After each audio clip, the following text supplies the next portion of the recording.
Hello, my name is Joshua Harper, and me and my partner Michaela Bowen did our project on infectious disease nursing within the community. So, an infectious disease nurse is actually a specialty clinical nurse, and they mainly work, a lot of them work in healthcare facilities and other community organizations.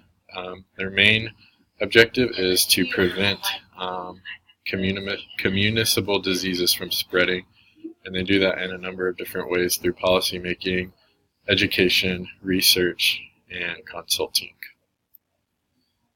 So one of the primary activities some of the primary activities that infectious disease nurses do is that they watch infection, they monitor the data that hospitals put out with infections. They also watch trends that healthcare professionals do. They also try to bring the rates of infection down within specific facilities, and they can provide training and education for other nurses, other hospital workers, and school systems, so we're teachers and students, and also just within the community with different community organizations. They can also work alongside other nurses, doctors, epidemiologists, and other people who are doing research on infections. So some of the teaching and learning strategies that infectious disease nurses do, some of the examples we may not think about that as nurses in the facility that we do, certain activities that we do every day, such as foaming in and foaming out, a lot of those are started because an infectious disease nurse did research. They found that a lot of these diseases that we carry on our hands were spreading to our patients, and we're spreading to other our fellow workers. And so hand washing when our hands are contaminated, foaming in and out, are some things that nurses or infectious disease nurses have done. Also, an example would be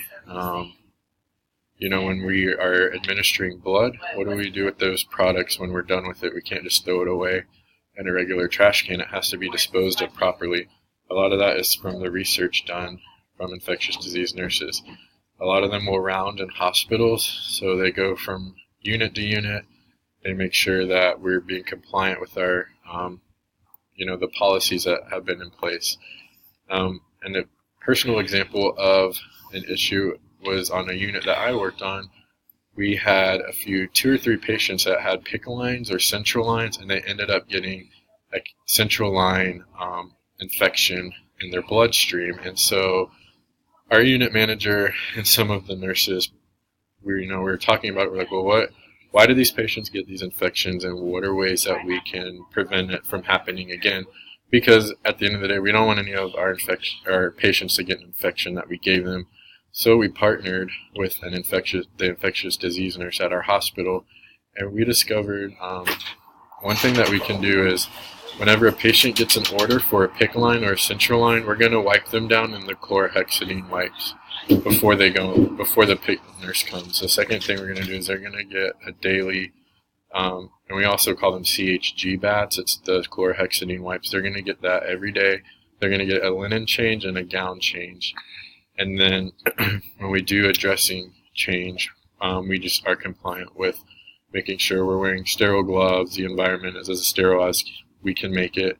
And to the point where we might even ask family members, hey, could you step out while we do this? We just want to make sure it's sterile as possible.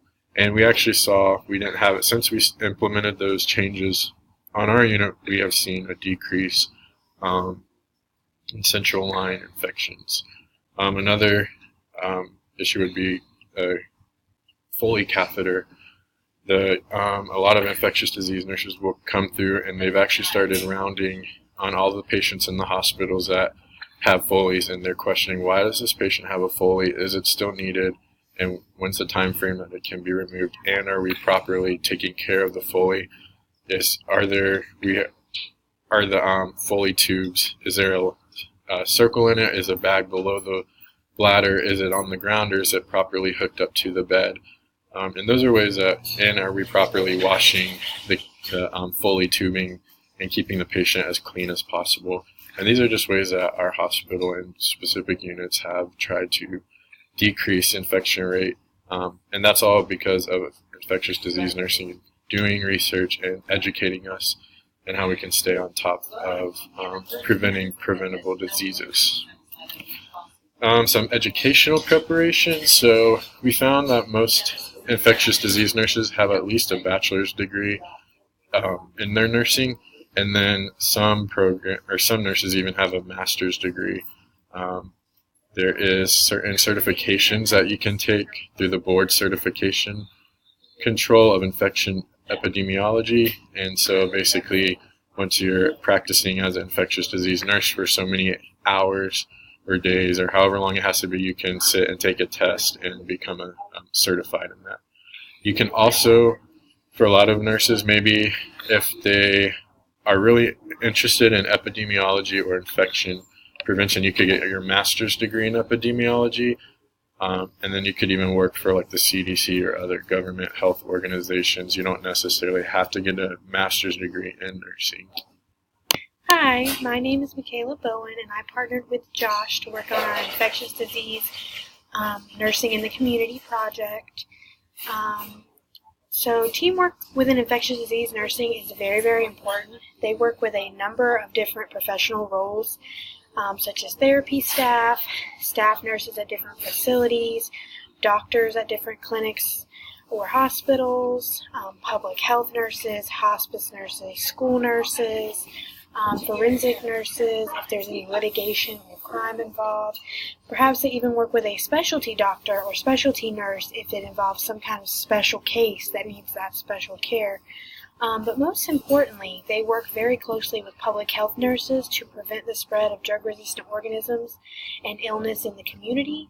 And it's very important that we have these infectious disease nurses to help drive this prevention and education to promote well-being for everyone.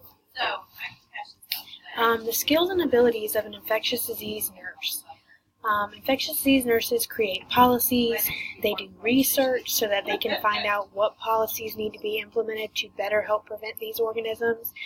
They act as educators and consultants if other healthcare professionals, nurses, therapy staff have any questions on what they can do to better prevent the spread of these organisms. They sometimes can also act as leaders or administrators to help enact a new program for better prevention of these infectious diseases. And part of their research is they gather and analyze data and trends to find out what infectious diseases seem to be making a comeback and what are being properly controlled. They provide this training and education to all of these other healthcare roles to help prevent it across the spectrum, not just within nursing or just within the doctors or just within therapy, but through everyone's cooperation so that we can prevent it as much as possible. They can also help determine the origin of certain outbreaks, so hopefully if we can cut off the illness or the organism at its origin, that's the best way to prevent it. They reinforce the importance of these infection prevention procedures because sometimes in your day-to-day job, you might think, oh, well, I didn't foam on my way out, but I'll foam before I go into the next room. And, you could have touched a bunch of different things in between those rooms and could be spreading organisms. So it's important that they reinforce this and remind us of the importance. But it's most important that they be able to work as a member of a team because it takes everyone's cooperation to be able to prevent these diseases from progressing. Some interesting facts about infectious disease nursing that we learned in our research is that there is a specific board certification for infectious disease nursing called the Certification Board of Infection Control and Epidemiology, and we thought that was really interesting because with it being so important that infectious disease nursing lead the way to disease prevention, it's good that we have nurses that are certified by a board saying they have the skills and abilities and the knowledge to lead the way to this infection prevention so that we can all get on board. Another fact that we found that was super important and interesting to us is that there's a number of different ways to function as an infectious disease nurse. You can function with an RN license in a facility. You could also become a clinical nurse specialist or a nurse practitioner with your master's degree and function at a higher capacity. And the last fact we found most interesting was that a lot of these organisms that cause these drug-resistant illnesses occur naturally either on or within your body, such as MRSA, which stands for methicillin-resistant Staphylococcus aureus. It naturally occurs in the nares and on the skin of a bunch of members of our population, and it doesn't really cause an infection until it gets into a wound or it gets into someone that is immunosuppressed. So with it being so prevalent, it's important to learn how to prevent it from getting into the wounds or getting into an immunosuppressed person and causing these dangerous infections. Another one is C. diff, or Clostridium difficile. It is an enterococci bacterial that occurs naturally in a lot of people's stomachs, and it does its job there and it functions and helps the body. However, the issue occurs when it gets down into your intestines, and it causes a very, very serious case of GI upset.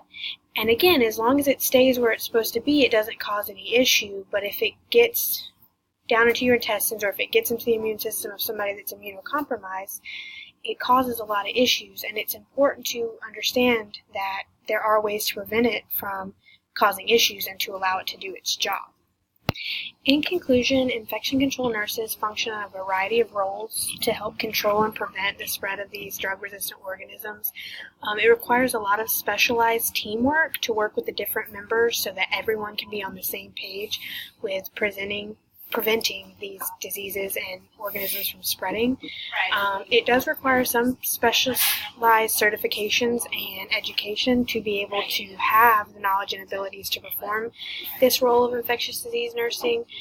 However, no matter what path you take with becoming educated to become an infectious disease nurse, it is important to remember that you have to have a drive to want to help the community and prevent these organisms and to promote better well-being for all. And these are our references.